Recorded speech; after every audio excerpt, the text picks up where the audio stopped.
दोस्तों नमस्कार, मैं संजय शर्मा, आप देख रहे हैं 9। घरोंडा शहर में नगर पालिका चुनाव चेयरमैन पद को लेकर के जिस तरह से लगातार 9 PM के प्लेटफार्म पर प्रत्याशी अपनी घोषणा कर रहे हैं, उनके मुद्दे क्या हैं, किन मुद्दों के साथ वो चुनाव लड़ेंगे, जनता के बीच जा रहे हैं। इसी क्रम में आज हमारे साथ घरोंडा की एक ऐसी शख्सियत है जिसको देख करके चुनावी रण में हलचल पैदा हो जाएगी। कांग्रेस के कर्मठ कार्यकर्ता नहीं, बल्कि मैं कहूँगा कांग्रेस की टूम, एक ऐसा चेहरा जिसका नाम मैं नहीं लूँगा। आप स्क्रीन पर ये चेहरा आते ही खुद ब खुद नाम लेंगे, पहचान लेंगे, जान लेंगे।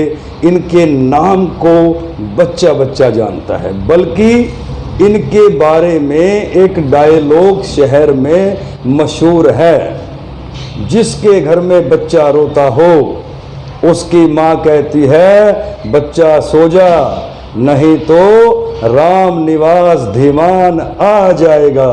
और जो प्यार मोहब्बत इलाके की जनता इन्हें देती है वो काबिल तारीफ है। समाज के तमाम सामाजिक कार्यों में राम निवास अग्रणी पंक्तियों में रहते हैं। क्या चुनाव लड़ेंगे, शहर में चर्चा है, इन्हीं से जानते हैं। धीमान साहब, स्वागत है आपका। स्वागत है जी आपका। 9 PM तो शहर में चर्चा होती है कि बच्चे सो जा, नहीं तो राम निवास धीमान आ जाएगा। वो तो एक रामलीला के शब्द हैं जी। भगवान राम के, पता नहीं परमात्मा पब्लिक हंसाने के लिए क्या कुआ देता, गलत नहीं बोलते, फिर भी ठीक बोलते हैं, लोगों का मनोरंजन भी करते हो। मनोरंजन करने के लिए जी। अब इलेक्शन चले हुए हैं, चलने वाले हैं। पहले नंबर पर तो एक तीसरी लहर आई हुई है बीमारी की, जो सच्चाई है। तो उसमें गवर्नमेंट ने इलेक्शन नहीं करवाने चाहिए, पब्लिक को बचाना चाहिए, बचाना चाहिए। हाँ, घर घर में एक ऐसी टीवी पर देखी हमने, ऐसी लहर आएगी जो बड़ी भयानक है। उसमें इलेक्शन कैसे लड़ा जाएगा, कैसे पब्लिक इकट्ठी होगी, कैसे नुक्कड़ सभाएं होंगी। लोग इस बारे में सोच ही रहे कैंडिडेट, भाई ये एक बीमारी फैलने जा रही है, नहीं इलेक्शन लड़ा है, अपने बच्चों को बचाओ, परिवार को बचाओ, पड़ोसियों को बचाओ। इलेक्शन में क्या, इलेक्शन तो 2-3 महीने बाद, 4 महीने बाद सरकार ने करवाने चाहिए, जब घर में सुख हो, हमारे हरियाणा में सुख हो, देश में सुख हो, देश में सुख हो, ये बीमारी की जड़ कट जाए, जब इलेक्शन करवाने चाहिए। तो यदि फिर भी अगर चुनाव हो जाता है तो आपने भी दावेदारी ठोकी है, शहर में चर्चा है। दावेदारी तो हमारे पास कैंडिडेट बहुत है, कांग्रेस पार्टी के बड़े बड़े अच्छे लीडर हैं। मैं तो एक छोटा सा कार्यकर्ता हूँ। आप तो टूम हैं, बचपन से कांग्रेस में जो है, आप तो टूम हैं कांग्रेस की। हमने बड़े बड़े पंडित चरणजीत लाल को इलेक्शन लड़वाते थे, यहाँ से घरोंडा ब्लॉक से बड़े बड़े हम जाया करते थे। और भी रामपाल मंत्री रहे, जब हम मरकर चला करते थे। ना हमने कोई चेयरमैन ही मांगी उस टाइम, ना हमने कोई, वो हम ले सकते थे मगर हमने लालच नहीं था। अब भी वही है, तभी तो टूम कहते हैं आपको, कांग्रेस की निष्ठावान कार्यकर्ता। अब भी यही बात है, हमें लालच नहीं है। टिकट अगर हमारे पास आ गया हम इलेक्शन लड़ लेंगे। और भी जो नहीं, तो आप दावा नहीं करेंगे? दावा करेंगे, दावा करो। दावा कर रखा है हमें, दावा कर रखा है। हाँ, ये तो जो विपक्ष, जो सत्ता पक्ष पार्टी है, उन्होंने एक खबर लगवाई थी भी कांग्रेस का कोई यहाँ पर वर्कर नहीं है। तो हमने फिर वो वर्कर बुला करके सारा वो मीटिंग कर करके वो दावत मीटिंग कर चुके हैं राम निवास धीमान। बड़ी खबर है, ज्यादा से ज्यादा शेयर कीजिए कि कौन कहता है घरोंडा में कांग्रेस के कैंडिडेट नहीं है। कांग्रेस के पास कैंडिडेटों की बड़ी कतार है। राम निवास धीमान राजनीति में भी माहिर है, घरोंडा की राजनीति को बड़े करीब से जानते हैं। पिछले 30-35 वर्षों से कांग्रेस के कर्मठ कार्यकर्ताओं में इनकी गिनती आती है। रामलीला के मंच पर धार्मिक कार्यक्रम जो उस शहर में सबसे बड़ा आयोजन होता है, स्टेज पर आकर के जब राम निवास धीमान शहर के 36 वर्ग को अपने चुटकुलों से, संवादों से, अपने किरदार से लोगों को, जनता को हंसने और हंसाने का काम करते हैं। तमाम तरह की सामाजिक कार्यों में वो बढ़ चढ़ के भाग लेते हैं। तो राम निवास धीमान ने भी दावा ठोक दिया है, चुनाव लड़ने की तैयारी है, पूरी तरह से चुनाव लड़ने की तैयारी है। और कोई हमारे से सीनियर कोई भाई कहेगा हमें लड़ाओ, हम उसको लड़ाएंगे, बड़े शौक से लड़ाएंगे। कोई भाई दूसरी पार्टी छोड़ करके अच्छा वर्कर आएगा कांग्रेस में, हम उसके साथ चलेंगे। आओ हमारी वो कांग्रेस की उस पर आओ और टिकट दिलाएंगे उसको। कोई अच्छा कार्यकर्ता, कोई मतलब आपको लालच नहीं है कि आप ही लड़ोगे, नहीं, हमें यदि और भी कोई बढ़िया कार्यकर्ता तो उसको भी चुनाव लड़वा सकते हैं, हम लड़वा सकते हैं। हम राहुल गांधी के पास जा सकते हैं और जो विवेक बंसल है हमारा प्रभारी, उसके पास हम जा सकते हैं। हमारी बातें भी हुई है, शैलजा से हम बात करते हैं, वो बोले लड़ाओ, अपने शहर में इलेक्शन लड़ाओ। हुड्डा साहब से बात हुई और जो मेन यहाँ का हमारा राठौड़ साहब है, उनसे बात हुई और वो कर इलेक्शन लड़ाओ। मतलब इतनी जबरदस्त तैयारी अंदर खाते इतनी जबरदस्त तैयारी है कि बड़े बड़े नेताओं से भी बात हो रही है। हाँ, इलेक्शन है ये। इलेक्शन जो है ये कोई छोटा मोटा इलेक्शन नहीं होगा, ये बड़ा धुरिंदर इलेक्शन होगा। अच्छा, हाँ, इसमें जो है ना कहीं तो मैदान छोड़कर भाग जाएंगे, कहीं तो मैदान छोड़ करके भाग जाएंगे। हाँ। मशहूर है राम निवास धीमान अपने बेबाकी के लिए, क्योंकि शहर के सभी वार्डों में राम निवास धीमान को शहर का बच्चा जानता है। तो राम निवास धीमान जी, सारे पत्ते आपने लगभग खोल दिए हैं। इतनी भयंकर तैयारी के साथ चुनाव लड़ोगे?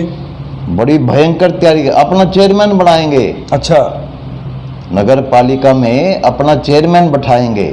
जो जिन्होंने कार्य किए हैं, पहले अच्छे कार्य किए हैं, जो प्रधान बने हैं उन्होंने बहुत अच्छे कार्य किए हैं, उनको आगे बढ़ाएंगे।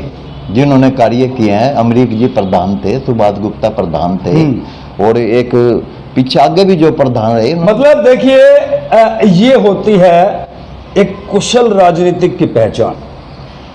जितने भी चेयरमैन हमारे शहर में बने हैं, राम निवास धीमान जी ने निंदा नहीं की, पार्टीबाजी से ऊपर उठ करके ये बात करते हैं। यदि शहर में विकास हुआ है तो ये बिल्कुल उनकी सराहना भी कर रहे हैं कि उन्होंने विकास किया है, लेकिन उससे ज़्यादा विकास करवाने के लिए इन्होंने दावा ठोक दिया है। यदि इनसे भी बढ़िया कोई कैंडिडेट आता है और पार्टी पसंद करती है तो ये वहाँ कोई लालच नहीं करेंगे और इज्जत और मान के सम्मान। मुद्दा एक ही है कि घरोंडा में कांग्रेस का चेयरमैन हो, यही मुद्दा है जी। ये घरोंडा में कांग्रेस का चेयरमैन होगा। और बीजेपी की हम काट नहीं करना चाहते, क्योंकि बीजेपी में भी अच्छे कैंडिडेट हैं, इज्जतदार हैं सब। एमएलए है यहाँ का हमारा अरविंदर कल्याण जी है भाई हमारा, और वो भी अपना जोर लगाएगा जीतने के लिए। इधर हमारे नेता जोर लगाएंगे जीतने के लिए। इलेक्शन तो ऐसे चलता है। मतलब देखिए, बड़े जिसे हम कह देते हैं ना कि राजनीति की जो गोटियां होती हैं वो राम निवास धीमान ने कभी नहीं सीखी। ये साफ सुथरी और बेबाक बात करते हैं कि एक तरफ विधायक जी अपना जोर लगाएंगे, बिल्कुल लगाएंगे, और एक तरफ कांग्रेस के नेता जोर लगाएंगे। मतलब जोर लगाएं, यही राजनीति है और यही घरोंडा का चुनाव है। पूरे हरियाणा में शायद इसीलिए घरोंडा जाना भी जाता है। तो जब इतने खुलासे कर दिए हैं धीमान साहब, और भी योजनाएं बताइए दो कि क्या क्या तैयारियां हैं। अंदर खाते खोल दो पत्ते। तैयारियां तो यही है, बस कुछ लोग हमारे कैंडिडेटों को, जो गरीब वर्ग के लोग हैं जो इलेक्शन लड़ना चाहते हैं, उनको डरा देते हैं कुछ लोग। क्यों, कैसे डरा देते हैं? भाई ये 4 करोड़ का इलेक्शन है, ये 5 करोड़ का इलेक्शन है। अच्छा, 10 करोड़ का मतलब कोठियों वाले, लग्जरी गाड़ियों वाले नहीं, कुछ आम अच्छा, आम आदमी कह देते हैं वर्कर, वो इतने करोड़ का इलेक्शन है, कैसे लड़ोगे आप। काफी कैंडिडेटों को तो शहर में ऐसे पीछे हटा देते हैं जो कि अच्छी छवि के लोग हैं। अच्छा, हाँ। सिर्फ पैसों के डर से, पैसे के डर से पीछे, बड़ा इलेक्शन है, बड़ा इलेक्शन पैसा है, खर्च होगा, पैसा खर्च होगा। जो अच्छे मोहल्लों में अच्छी पैठ रखते हैं, अपने वार्ड में जिनके साथ जनता उनको पीछे हटा देते हैं। 4 करोड़ का इलेक्शन, हमारा तो मकान ही बिक जाएगा, हमारा तो कोठड़े बिक जाएंगे, ऐसी बात करते हैं। नहीं तो रामनिवास जी, आपको क्या लगता है कि वास्तव में करोड़ों में इलेक्शन है या इज्जत का इलेक्शन? इज्जत का इलेक्शन है, करोड़ों में कोई पैसे की कोई वैल्यू नहीं है। अगर ये तीसरी लहर फैल गई और गवर्नमेंट ने इलेक्शन घोषित कर दिया, घर बैठे इलेक्शन लड़ेंगे, बाहर तो निकल ही नहीं सकते। जैसे 9 PM है, इसके द्वारा ही आपके खबर जाएंगी, वोट मांगेंगे। हाँ, वोट मांगेंगे, आपको बुलाएंगे, भाई मेरी ले, मैं भी कैंडिडेट, मेरी ले खबर, मैं बचाओ लोग, ऐसे इलेक्शन लड़ा जाएगा। वो भी आसान तरीका है, बिना पैसे का, और अपनी बात को डिजिटल माध्यम से रखने का, वो भी एक अच्छा तरीका है। हाँ जी, हाँ जी। अच्छा रामनिवास धीमान जी, मेरा आपसे सीधा सीधा सवाल है, यदि आप पर ही पार्टी भरोसा जताती है, आप चुनाव मैदान में उतरते हैं, तो आपकी क्या तैयारी है? हम पार्टी से बाहर नहीं जाएंगे। पहले ये कहना बड़ा गलत है कि मैं ही कैंडिडेट हूं। नहीं, यदि पार्टी आप पे विश्वास कर लेती है, आपकी इज्जत को, आपके मान को, आपके भाईचारे को शहर में देख करके यदि पार्टी आप पर भरोसा जता देती है, तो आपकी क्या तैयारी? आज का हरियाणा प्रदेश का जनरल सेक्रेटरी हूँ फिलहाल भी। मेरे को अगर ये इलेक्शन नहीं लड़ना, मेरी अपनी कांग्रेस पार्टी ये कहेगी भाई इलेक्शन आपने नहीं लड़ना, आप तो टिकट पहचानने में वर्करों को ले आओ, तो हम वर्कर को ले आएंगे।